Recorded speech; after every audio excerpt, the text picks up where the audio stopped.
अरे बिल ले लेते बिल नहीं है सर वो सामान बिल नहीं है वो पुल्ले वो पीछे वो होम पीछे हाँ ओके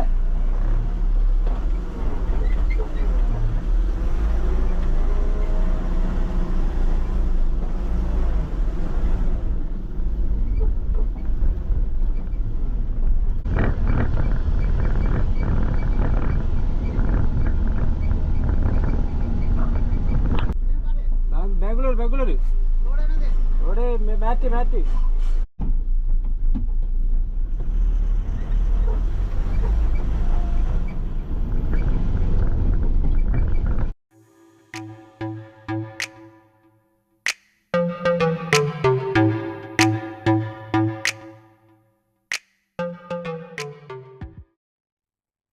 ഹായ് ഫ്രണ്ട്സ്, ബാദീഗർ ട്രാവൽ ബ്ലോഗിൻ്റെ മറ്റൊരു വീഡിയോയിലേക്ക് സ്വാഗതം. അപ്പോൾ ഇന്നത്തെ നമ്മുടെ വീഡിയോ എന്താണെന്ന് വെച്ചാൽ കോഴിക്കോട് നിന്ന് ബാംഗ്ലൂരിലേക്കുള്ള ഒരു ലോറി യാത്രയുടെ വീഡിയോ ആണ് ഇന്ന് ഞാൻ നിങ്ങളുമായി പങ്കുവെക്കാൻ ആഗ്രഹിക്കുന്നത്. അപ്പം വീഡിയോ ആദ്യമായിട്ട് കാണുന്നവർ സബ്സ്ക്രൈബ് ചെയ്യുക, വീഡിയോ ഇഷ്ടപ്പെട്ടാൽ ലൈക്ക് ചെയ്യുക, നിങ്ങളുടെ വിലപ്പെട്ട അഭിപ്രായം താഴെ കമൻറ്റ് ബോക്സിൽ രേഖപ്പെടുത്തുക.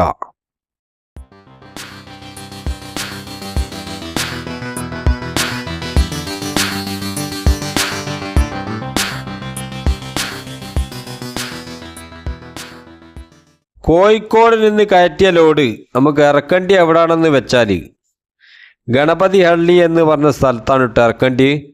ഈ ഗണപതി ഹള്ളി സ്ഥിതി ചെയ്യുന്നത് ബാംഗ്ലൂർ സിറ്റിയിൽ നിന്ന് ഏകദേശം 20 കിലോമീറ്റർ ഉള്ളിലേക്കാണ് കേട്ടോ. അതുപോലെ നമ്മളിപ്പോൾ സഞ്ചരിച്ചുകൊണ്ട് നിൽക്കുന്നത് ഗുണ്ടൽപേട്ട ടൗണിലേക്ക് എത്താനായിക്കിന്. ഇവിടെ നിന്ന് വലത്തോട്ട് പോയാൽ ഊട്ടിക്ക് പോണ റോഡാണ്. ഇടത്തോട്ട് തിരിഞ്ഞാൽ മൈസൂര്, ബാംഗ്ലൂർ, ഹൈദരാബാദ് അങ്ങനെ പോവാം.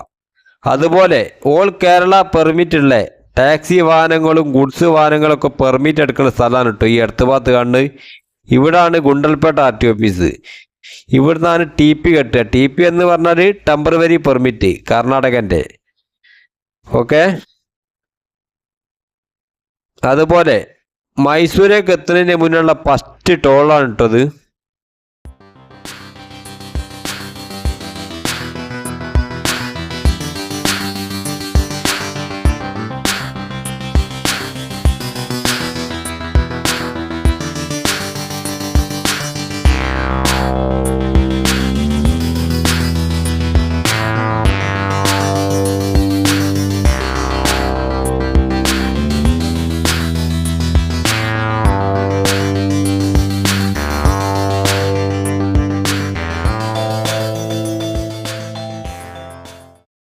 കോഴിക്കോട് നിന്ന് മൈസൂർ എത്തുന്നതിന് മുമ്പുള്ള രണ്ടാമത്തെ ടോളാണ് ഇട്ടത്.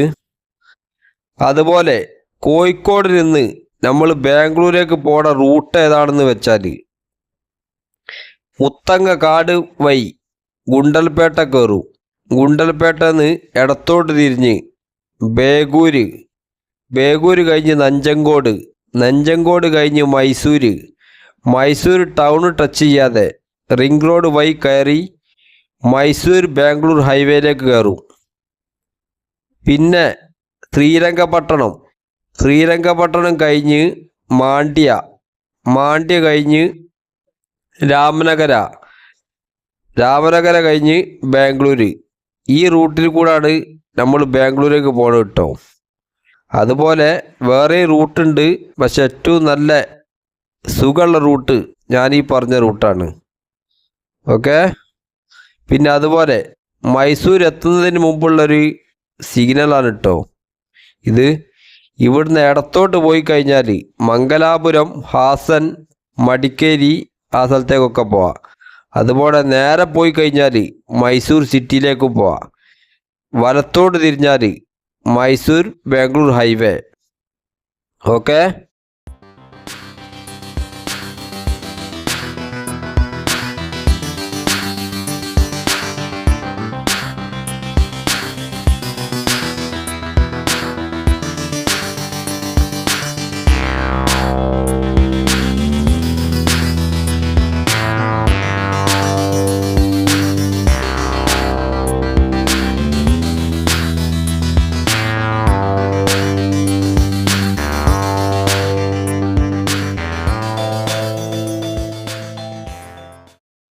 മൈസൂരിൽ നിന്ന് ഹൈവേയിലേക്ക് കയറി കഴിഞ്ഞാലുള്ള ഫസ്റ്റ് സിഗ്നലാണ് ഇട്ടത്.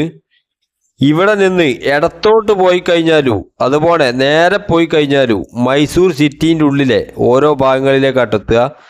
നമുക്ക് പോകേണ്ടത് ഇവിടുന്ന് വലത്തോട്ടാണ്. ഇതാണ് മൈസൂർ ബാംഗ്ലൂർ ഹൈവേ.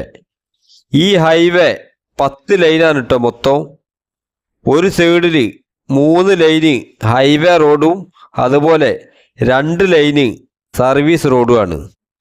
മൊത്തം 152 കിലോമീറ്ററിൻ്റെ അടുത്താണ് മൈസൂരിൽ നിന്ന് ബാംഗ്ലൂരിലേക്ക് എത്തേണ്ട ദൂരം. അതുപോലെ ഈ ഹൈവേയിൽ കയറി കഴിഞ്ഞാൽ 2 ടോൾ പ്ലാസ ഉണ്ട് കേട്ടോ. ഒന്ന് ശ്രീരംഗപട്ടണം ടോൾ പ്ലാസ, അത് കഴിഞ്ഞ് ബാംഗ്ലൂർ സിറ്റി എത്തുന്നതിന് മുമ്പുള്ള ടോൾ പ്ലാസ. ഈ 2 ടോൾ പ്ലാസ ആണ് ഈ ഹൈവേയിലുള്ളത്. ഓക്കെ,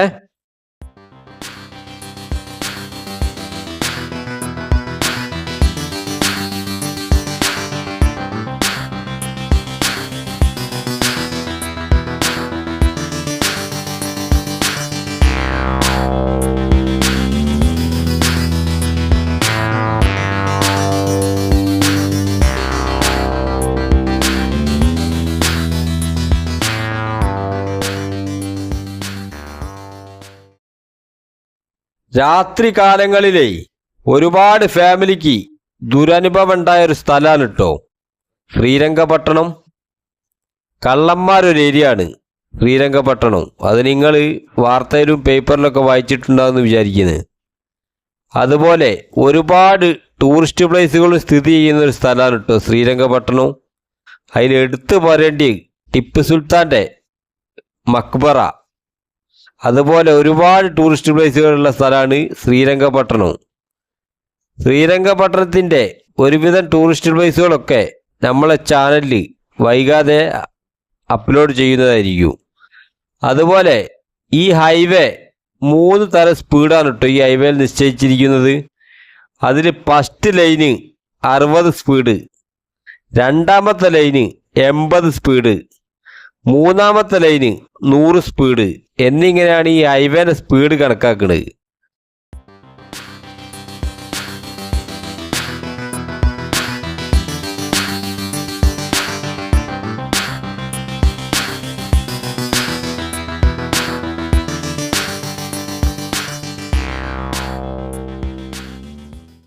ഈ മൈസൂർ ബാംഗ്ലൂർ ഹൈവേക്ക് വേറൊരു പ്രശ്നം കൂടെ ഉണ്ട് കേട്ടോ. പ്രശ്നമല്ല, ഒരു കണക്കിന് നല്ലതുമാണ്. എന്താണെന്ന് വെച്ചാൽ നമുക്ക് പോകേണ്ട സ്ഥലവും എവിടുന്നാണോ സർവീസ് റോഡിലേക്ക് കയറേണ്ടത് അവിടുന്ന് കറക്റ്റ് തിരിഞ്ഞിട്ടില്ലെങ്കിൽ ഒരടി മുന്നോട്ട് പോയി കഴിഞ്ഞാൽ പിന്നെ 15 കിലോമീറ്റർ 10 കിലോമീറ്ററുകളൊക്കെ പോകണം അടുത്ത സർവീസ് റോഡിലേക്ക് കയറണമെങ്കിൽ. യു ടേൺ അടിക്കാനുള്ള ഒരു സംവിധാനവും ഈ ഹൈവേയിലില്ല. അപ്പോൾ ഇങ്ങോട്ടേക്ക് വരുന്നവർ അതൊന്ന് കാര്യമായിട്ട് ശ്രദ്ധിക്കട്ടോ. മറ്റ് കുറേ കിലോമീറ്ററുകൾ നമ്മൾ വെറുതെ ഓടേണ്ടി വരും. ഇപ്പോൾ ലോറിയൊക്കെ ആകുമ്പോൾ വലിയൊരു നഷ്ടമാവും. സംസാരിച്ച് കോഴിക്കോട് നിന്ന് ബാംഗ്ലൂർ എത്തി അറിഞ്ഞില്ല കേട്ടോ. കോഴിക്കോട് നിന്ന് കൊണ്ടുവന്ന ലോഡ് ഇറക്കാനുള്ള സ്ഥലത്ത് ഏകദേശം എത്താനായിക്കിന്. ഈ സ്ഥലത്തിൻ്റെ പേരാണ് ഗണപതി ഹള്ളി എന്ന് പറഞ്ഞ സ്ഥലം. അതുപോലെ നമുക്ക് സൈറ്റ് കാട്ടിത്തരാൻ വേണ്ടിയിട്ട് 2 ആൾക്കാരും വണ്ടി കയറിക്കുന്നു കേട്ടോ. ഇവർ തന്നെയാണ് നമ്മളെ വണ്ടിയിലുള്ള ലോഡ് അൺലോഡ് ചെയ്യുന്ന ആൾക്കാരും. അപ്പോൾ ഏകദേശം നമുക്ക് ഇറക്കേണ്ട സ്ഥലത്ത് എത്താനായിക്കിന്. അങ്ങനെ നമ്മൾ ഇറക്കേണ്ട സ്ഥലത്ത് എത്തി. നമ്മളെ ലോഡ് വേറൊരു വണ്ടിയിലേക്കാണ് കേട്ടോ മാറ്റി കയറ്റുന്നത്. രാവിലെ 10 മണിക്ക് ബാംഗ്ലൂർ എത്തിക്കുന്നു കേട്ടോ. പിന്നെ ലോഡ് ഇറക്കൽ തുടങ്ങിയത് ഏകദേശം 12 മണി ആ സമയത്താണ് ഇവർ ലോഡ് ഇറക്കൽ തുടങ്ങിയത്. അങ്ങനെ 12 മണിക്ക് ലോഡ് ഇറക്കൽ തുടങ്ങിയിട്ട് ഏകദേശം ഒരു 3 മണി ആ സമയമൊക്കെ ആയാലാണ് ലോഡ് ഇറക്കി കഴിയുന്നത്. നമ്മളെ വണ്ടിയിലുള്ള ലോഡുകൾ കംപ്ലീറ്റ് ഇറക്കി കഴിയുന്നത്. ഇന്ന് തന്നെ നമുക്ക് നാട്ടിലേക്ക് കൊണ്ടുപോകാനുള്ള ഒരു ലോഡുണ്ട്. അത് കയറ്റാനുള്ള സ്ഥലവും ഇവിടുന്ന് 18 കിലോമീറ്റർ ബാംഗ്ലൂർ സിറ്റിയിലേക്കുണ്ട്. ബാംഗ്ലൂർ സിറ്റിയിൽ നിന്ന് 20 കിലോമീറ്റർ വേറൊരു സൈഡിലേക്ക് പോയി കഴിഞ്ഞ് ഉത്തരഹള്ളി എന്ന് പറഞ്ഞൊരു സ്ഥലമുണ്ട്. അവിടുന്നാണ് നമുക്ക് തിരിച്ച് കോഴിക്കോടേക്കുള്ള ലോഡ് കയറ്റാറുണ്ട്. ഇനി നേരെ പോണത് ഉത്തരഹള്ളി എന്ന് പറഞ്ഞ സ്ഥലത്തേക്കാണ് കേട്ടോ. അവിടുന്നാണ് നമുക്ക് കോഴിക്കോടേക്കുള്ള ലോഡ് കയറ്റാനുള്ള സ്ഥലം. അപ്പം ഞാൻ പോന്നതേ വെള്ളിയാഴ്ച രാത്രി 2 മണിക്കാണ് കേട്ടോ നാട്ടിൽ നിന്ന് പോരുന്നത്. അങ്ങനെ ശനിയാഴ്ച രാവിലെ 10 മണിക്ക് ബാംഗ്ലൂരെത്തി. അവിടുന്ന് കൊണ്ടുവന്ന ലോഡ് ഇറക്കി കഴിഞ്ഞപ്പോഴേക്കിന് ഏകദേശം ഒരു 3 മണിയൊക്കെ ആയിക്കിന്. ഇനിയിപ്പോൾ നേരെ നമുക്ക് കോഴിക്കോടേക്ക് കൊണ്ടുവരാനുള്ള ലോഡ് കയറ്റാനുള്ള സ്ഥലത്തേക്കാണ് കേട്ടോ പോണ്. ആ സ്ഥലത്തിൻ്റെ പേരാണ് ഉത്തരഹള്ളി.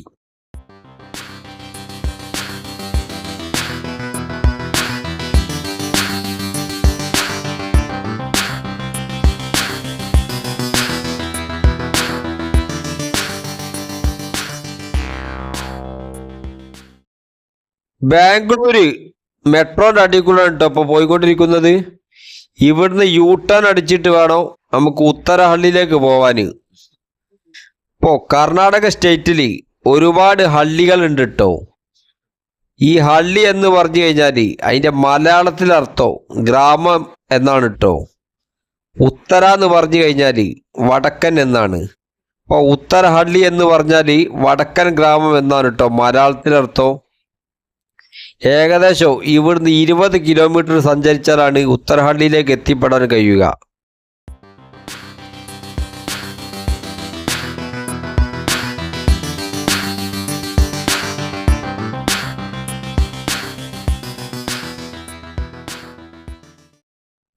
അതുപോലെ എല്ലാവർക്കും ഉള്ളൊരു സംശയമാണ്, ഒരു ലോറി കോഴിക്കോട് നിന്ന് ബാംഗ്ലൂരിൽ പോയി അവിടെ നിന്ന് കോഴിക്കോടേക്ക് ഒരു ലോഡുമായിട്ട് വന്നു കഴിഞ്ഞാൽ ഒരു ലോറിക്ക് എത്ര രൂപ ബാക്കിയാവുന്നുള്ളൂ, അതുപോലെ ഡ്രൈവർക്ക് എത്ര ബത്ത കിട്ടുന്നുള്ളൂ, അതിൻ്റെ എല്ലാ കാര്യങ്ങളും നമ്മളെ വീഡിയോയിൽ ഘട്ടം ഘട്ടമായിട്ട് ഞാൻ പറഞ്ഞു തരുന്നതാണ്.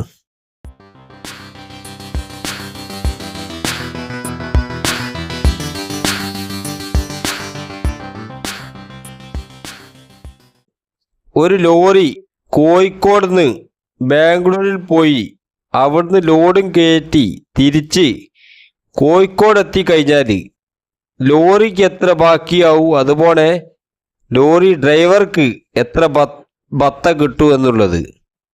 അപ്പം അതിൻ്റെ കാര്യമാണ് ഇപ്പോൾ പറഞ്ഞുകൊണ്ടിരിക്കുന്നത്. കോഴിക്കോട് നിന്ന് ബാംഗ്ലൂരിലേക്ക് ഒരു ലോറിക്ക് കിട്ടുന്ന വാടക 15,000 ഉറുപ്പ്യാണ്. അതുപോലെ തിരിച്ച് ബാംഗ്ലൂരിൽ നിന്ന് കോഴിക്കോടേക്കുള്ള വാടക ഏറിപ്പോയാൽ 16,000 രൂപ. ഇത്ര വാടക കിട്ടുള്ളൂ.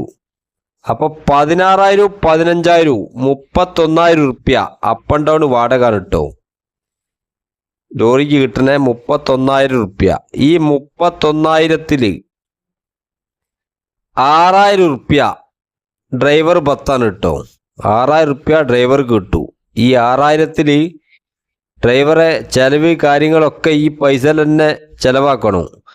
അതുപോലെ ഡീസലിൻ്റെ ചിലവ് 13,000 ഉറുപ്പ്യൻ്റെ ഡീസൽ അപ്പ് ആൻഡ് ഡൗൺ പോയി വരാൻ 13,000 ഉറുപ്പ്യൻ്റെ ഡീസലും അടിക്കണം ലോറിയിൽ.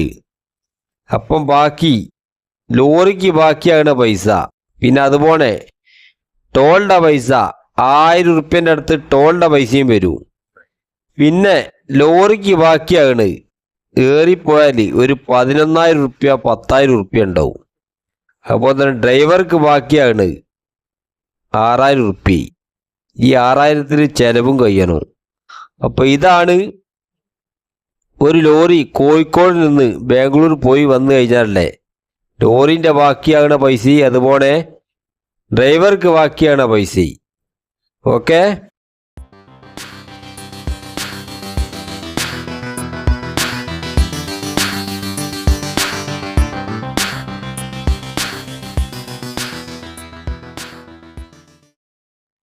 ഉത്തരഹള്ളി എന്ന് പറഞ്ഞ സ്ഥലം ഉണ്ടല്ലോ, അതിന് പേരിനോട് സാമ്യമായിട്ടുള്ളൊരു സ്ഥലം തന്നെയാണ് കേട്ടോ. ഫുള്ള് പാടങ്ങൾ, ഒരു ഗ്രാമപ്രദേശം തന്നെയാണ്. അതുകൊണ്ടായിരിക്കും അതിന് ഉത്തരഹള്ളി എന്ന് പേരും വന്ന്. ഫുള്ള് കൃഷി പാടങ്ങളാണ്, കൃഷി ഏരിയകൾ. അതുപോലെ ഇതിൻ്റെ തൊട്ടടുത്ത് തന്നെയാണ് കേട്ടോ ബന്നാർഘട്ട നാഷണൽ പാർക്ക് ഉണ്ട്. ഏകദേശം ഈ ഉത്തരാഖണ്ഡിൻ്റെ 10 കിലോമീറ്റർ അകലാണ് ഈ ബന്നാർഘട്ട നാഷണൽ പാർക്ക് സ്ഥിതി ചെയ്യുന്നത്.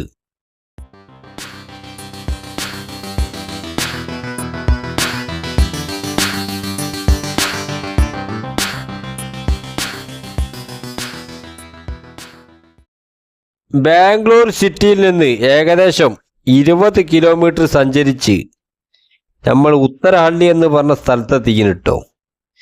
ഇവിടുന്നാണ് നമുക്ക് നാട്ടിലേക്ക് കൊണ്ടുപോകാനുള്ള, കോഴിക്കോടേക്ക് കൊണ്ടുപോകാനുള്ള ലോഡ് കയറ്റാനുള്ളത്. രണ്ട് ഭാഗത്തും ഒരു രക്ഷയില്ല കേട്ടോ. നല്ല അടിപൊളി വ്യൂ ഉള്ള ഒരു സ്ഥലമാണ്. ഫുള്ള് കൃഷിയിടങ്ങളാണ്, ഒരു വീടുകൾ വളരെ കുറവാണ്. പിന്നെ അതുപോലെ നമ്മൾ കയറ്റേണ്ട സാധനം തിരിച്ച് കോഴിക്കോടേക്ക് കയറ്റുന്ന ലോഡ് എന്താണെന്ന് വെച്ചാൽ, ഈ വീടിൻ്റെ മുറ്റത്തൊക്കെ വിരിക്കുന്നൊരു പുല്ലുണ്ട്, ഒരു ഷോക്ക് വിരിക്കുന്നൊരു പുല്ല്. ആ പുല്ലാണ് തിരിച്ച് നമുക്ക് നാട്ടിലേക്ക് കയറ്റാനുള്ളത് കേട്ടോ. തിരിച്ചും കഴിഞ്ഞ് നാട്ടിൽ കോഴിക്കോടേക്ക് കൊണ്ടുപോകാനുള്ള ലോഡ് പുല്ലാണ്, നിലത്ത് വിരിക്കുന്ന പുല്ല്. അപ്പോൾ അത് ആ പുല്ലുണ്ടാക്കുന്ന പാടങ്ങളും അതുപോലെ പുല്ല് കട്ട് ചെയ്യുന്ന രീതികൾ, അതുപോലെ വണ്ടിയിലേക്ക് ലോഡ് ചെയ്യുന്ന കാഴ്ചകളുമാണ് ഇനി നമ്മൾ കാണാൻ പോകുന്നത് കേട്ടോ. അപ്പോൾ വീഡിയോ സ്കിപ്പ് ചെയ്യാതെ ഫുള്ളായിട്ട് വാച്ച് ചെയ്യുക. വീഡിയോ ആദ്യമായിട്ട് കാണുന്നവർ സബ്സ്ക്രൈബ് ചെയ്യുക. വീഡിയോ ഇഷ്ടപ്പെട്ടാൽ ലൈക്ക് ചെയ്യുക. ഒന്ന് ഉഷാറാക്കിയാളി. ഇങ്ങനത്തെ കാഴ്ചകളൊക്കെ നിങ്ങൾക്ക് ആരാ കാണിച്ചു തരിക? ഇനിയും വരും ദിവസങ്ങളിൽ അടിപൊളി അടിപൊളി വീഡിയോകൾ നമ്മളെ ചാനലിൽ അപ്ലോഡ് ചെയ്യുന്നതായിരിക്കും.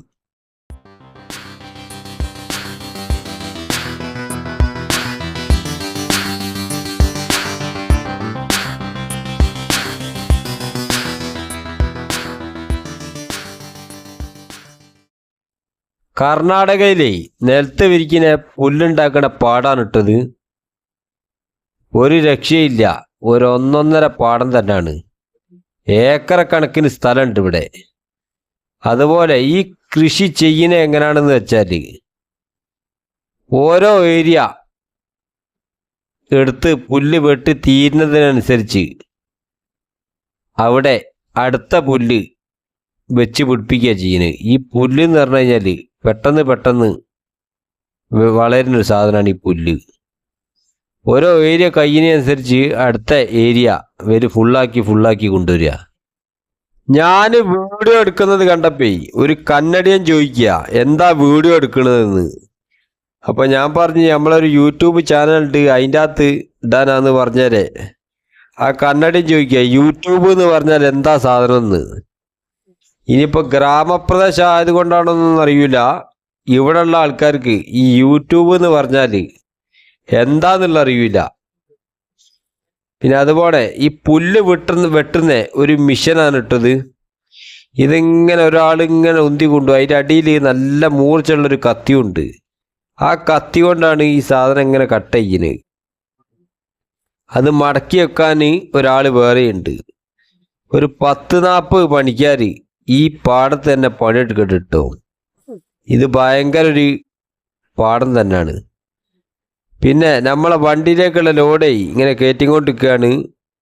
ഏകദേശം ഒരു ഭാഗം അയക്കിന് ലോഡ് കയറ്റിയിട്ട്.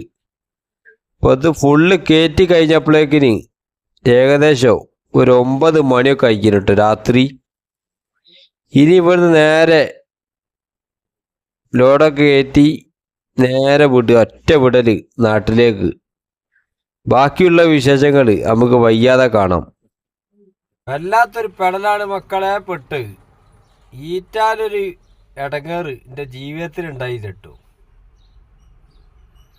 ഞാനേ വെള്ളിയാഴ്ച അന്ന് രാത്രി 2:30 മണിക്ക് നമ്മളെ നാട്ടിൽ നിന്ന് പോകുന്നതാ വണ്ടിയായിട്ട്. അങ്ങനെ കാടൊക്കെ പാസ്സായി 10 മണിയൊക്കെ ആയാലേ ബാംഗ്ലൂർ എത്തിക്കുന്നു. 10 മണി ബാംഗ്ലൂരെത്തി.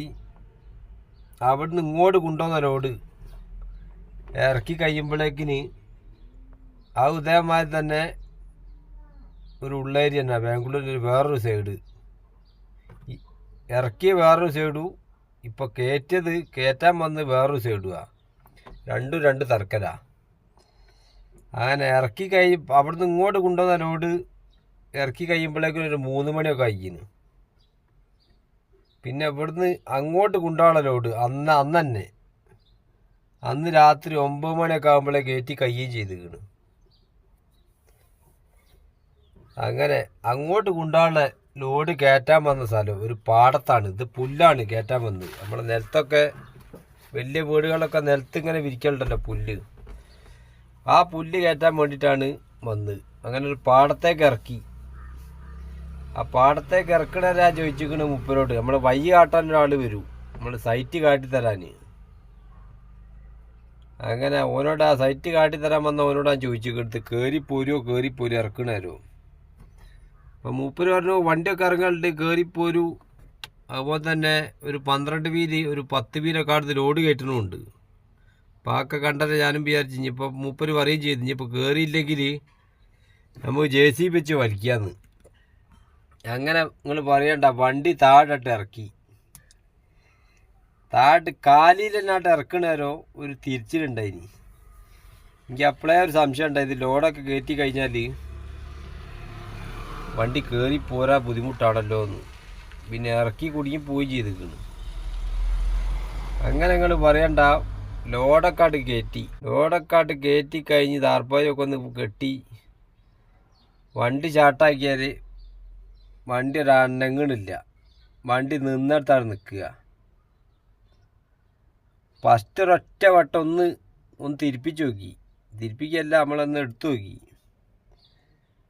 വണ്ടി അനങ്ങണില്ല, നിന്നിടത്താണ് നിൽക്കുക, തിരിയാന്നല്ലാണ്ട്. പിന്നെ ഒരുപാട് തിരിപ്പിക്കാൻ നിന്നാൽ വണ്ടി ടയർ താഴോട്ട് ഇങ്ങനെ പൂണ്ട് പോവുള്ളൂ. അപ്പം ഞാനെന്ത് ചെയ്തെന്ന് വെച്ചാൽ തിരിപ്പിക്കാൻ നിർത്തി. ഇതിൻ്റെ ആൾക്കാർ ഈ പുല്ലൊക്കെ നമ്മൾ ലോഡ് കയറ്റി തന്ന ആൾക്കാർ ഓരൊരു 10-20 ആളോളം ഉണ്ട് കേട്ടോ, ഒരാളത്തെ പണിക്കാർ. ഓരും തള്ളി അതുപോലെ JCB വെച്ച് വലിക്കുകയും ചെയ്ത്. മൂപ്പര അനങ്ങണില്ല, മൂപ്പര നിന്നിടത്താണ് നിൽക്കുക. അങ്ങനെ പിന്നെ അവസാനത്തെ പരിപാടി ചവിട്ടി വലിപ്പിക്കലാണ്. ചവിട്ടി വലിപ്പിക്കുക എന്ന് പറഞ്ഞാൽ JCBയും വലിക്കുക, അതേമാതിരി നമ്മളും വണ്ടി സാധാ അയ്യറിട്ട് അങ്ങനെ മൂവായി കൊടുക്കുക. അതാണ് ചവിട്ടി വലിപ്പിക്കൽ. അങ്ങനെ ചവിട്ടി വലിപ്പിച്ച് കഴിഞ്ഞാൽ എന്തായാലും ക്ലച്ച് തീരുന്നുള്ള ഗ്യാരൻറ്റിയാണ്. ക്ലച്ച് കുറച്ച് തീരുന്നുള്ളു, കത്തിപ്പോകുന്നുള്ളു. അങ്ങനെ ഏകദേശം ഒരു 200 മീറ്ററോളം ആ ചടിനാട് പോകണ്ട കിട്ടും നമ്മൾ ആ റോഡ് മേലെ കയറണമെങ്കിൽ. അങ്ങനെ ആ 200 മീറ്ററോളം JCBയും വെച്ച് ആളും തള്ളി ഞാനും അങ്ങനെ റേസാക്കി അങ്ങനെ പോയി ഇവിടെ കയറുകയും ചെയ്ത്, മെയിൻ റോഡ് മേലെ കയറുകയും ചെയ്ത്. അങ്ങനെ ഒരു 10-15 മിനിറ്റോളം ഒന്ന് തടയാൻ വേണ്ടി നിർത്തിയിട്ട് ഈ വണ്ടി ചവിട്ടി വലിപ്പിച്ച് കഴിഞ്ഞാൽ വണ്ടി വല്ലാണ്ട് ഹീറ്റാവും. അപ്പോൾ ആ ഹീറ്റ് കുറയ്ക്കാൻ വേണ്ടി ഒരു 10-20 മിനിറ്റോളം അവിടെ സൈഡാക്കിയിട്ട് ആ പുല്ലിൻ്റെ ആൾക്കാർക്ക് കൊടുക്കാനുള്ള പൈസ ഒക്കെ കൊടുത്ത് വണ്ടി കുറച്ച് ഒരു കിലോമീറ്ററോളം അങ്ങോട്ട് പോന്നു കഴിഞ്ഞാൽ സമയം എത്ര മണി ആയിക്കുന്നറിയും. അപ്പോൾ രാത്രി 10:30 മണി ആയിക്കും കിട്ടും. വണ്ടി ജന്മണ്ടേ മൂവാകില്ല, ക്ലച്ച് കംപ്ലീറ്റ് തീർന്നു വയ്ക്കുന്നു. അത് വലിപ്പിക്കുന്നവരെ ഉള്ള വരുന്ന നെഞ്ഞിങ്ങനെ കാളുക. എനിക്കറിയാം എന്തെങ്കിലും സംഭവിക്കുന്നില്ല. പിന്നെ അവസാനത്തെ കഴിച്ചിടാൻ വേണ്ടിയിട്ടുള്ളൊരു വലിപ്പിക്കലുണ്ട്, അതിൽ കുടുങ്ങി ക്ലച്ച് കംപ്ലീറ്റ് മുകളിലെത്തിപ്പോയി. അവിടുന്ന് ഞാൻ വലിപ്പിച്ച് മെയിൻ റോഡുമ്പോൾ കയറ്റി പിന്നെ അവിടുന്ന് 1 കിലോമീറ്റർ ഓടുമ്പോൾ തന്നെ ക്ലച്ച് മുകളിലയക്കുന്നു. എന്നുവെച്ചാൽ അവിടുന്ന് തീർന്നു കഴിയുമ്പോൾ തീർന്നു വയ്ക്കുന്നു. അങ്ങനെ പിന്നെ വണ്ടി അനങ്ങില്ല, ആടെ നിന്നിടത്താണ് നിൽക്കുക. അപ്പോൾ നമ്മൾ ലോഡ് കയറ്റിയ സ്ഥലം കാണിച്ചിറങ്ങി.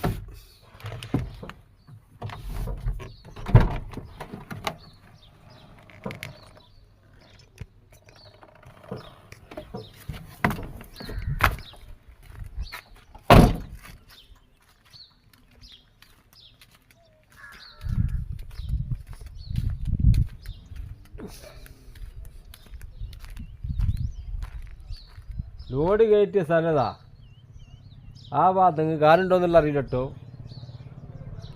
ആ ഭാഗത്തു നിന്നാണ് ലോഡ് കയറ്റിയത്. അങ്ങോട്ടുള്ള ശരിക്കുള്ള വഴി ഇതാ, ഇതിലെങ്ങനെയാണ് ശരിക്കുള്ള വഴി. ഈ വഴി അങ്ങനെ പോയിട്ട് പെട്ടെന്ന് അവിടെ എത്തിപ്പെടും. ഈ വൈമലേക്ക് ഇതേമായി തന്നെ ഒരു വണ്ടി ലോഡ് കയറ്റി അവിടെ ആക്സിൽ മുറിഞ്ഞിട്ട് അവിടെ കിടക്കുന്നുണ്ട്. അപ്പോൾ ഈ വഴിക്ക് പോകാൻ പറ്റില്ല. അങ്ങനെ വേറൊരു വഴിയാണ് വഴി. ഈ വഴി എന്ന് പറഞ്ഞു കഴിഞ്ഞാൽ അങ്ങനെ കറങ്ങി പട്ടര് മൂക്കുടിച്ചോണം അങ്ങനെ വന്നു കഴിഞ്ഞാൽ അവിടേക്ക് എത്തണം. അങ്ങനെ അവിടേക്ക് എത്തി ലോഡൊക്കെ എത്തി ആ വഴിക്ക് തന്നെ വരികയും ചെയ്യുന്നത്. ആ വഴിക്ക് അങ്ങനെ വന്ന് ഇതാ ഇവിടെ എത്തിയാലേ ഇവിടെ ഞാൻ സൈഡാക്കിയിട്ട് സ്റ്റക്കായി. പിന്നെ മെല്ലെ താഴോട്ട് ഒഴിച്ച് കഴിഞ്ഞ് ഇവിടെ താഴോട്ടാക്കി കട്ടൊക്കെ വെച്ച് ഇവിടെ സൈഡാക്കിയിട്ട് കുത്തിരിക്കുക. അപ്പോൾ ഇതിൻ്റെ ക്ലച്ച് അഡ്ജസ്റ്റ് ചെയ്യാൻ ഉണ്ടാവില്ല, അത്രയും മുകളിൽ കയറി പോയിക്കുന്നു.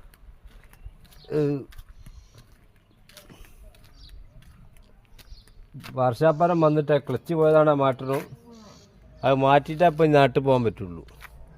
അപ്പം നല്ലൊരു പെടലപ്പം പെട്ട്.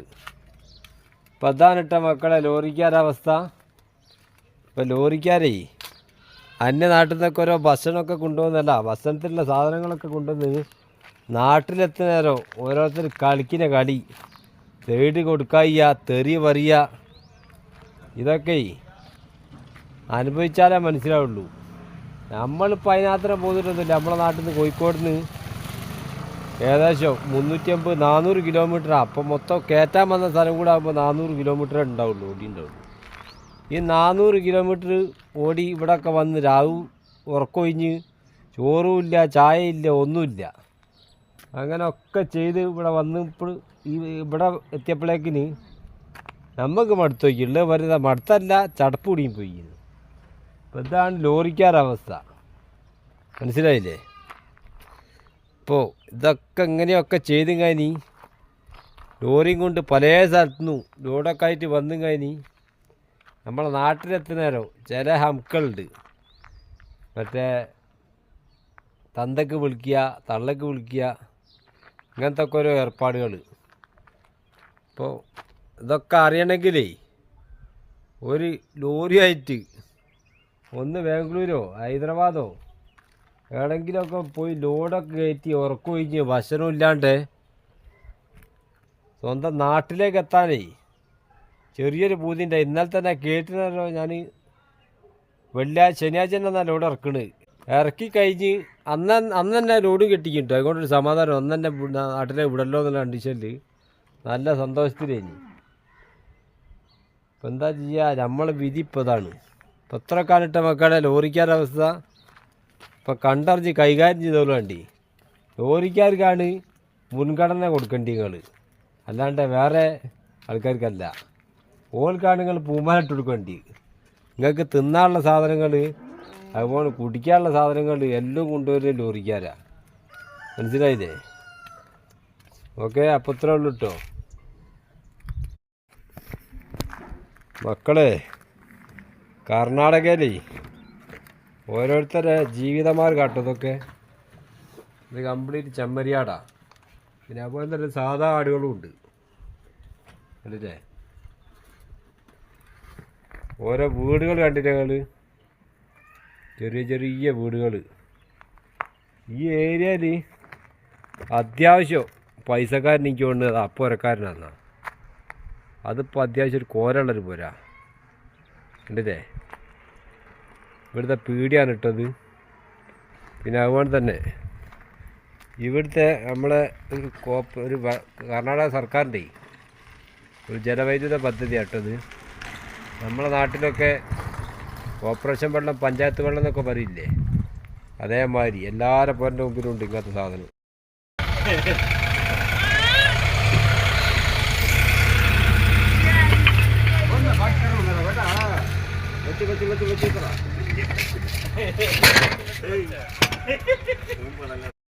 साहब करता नहीं कर दिल्ली जाना पड़ा।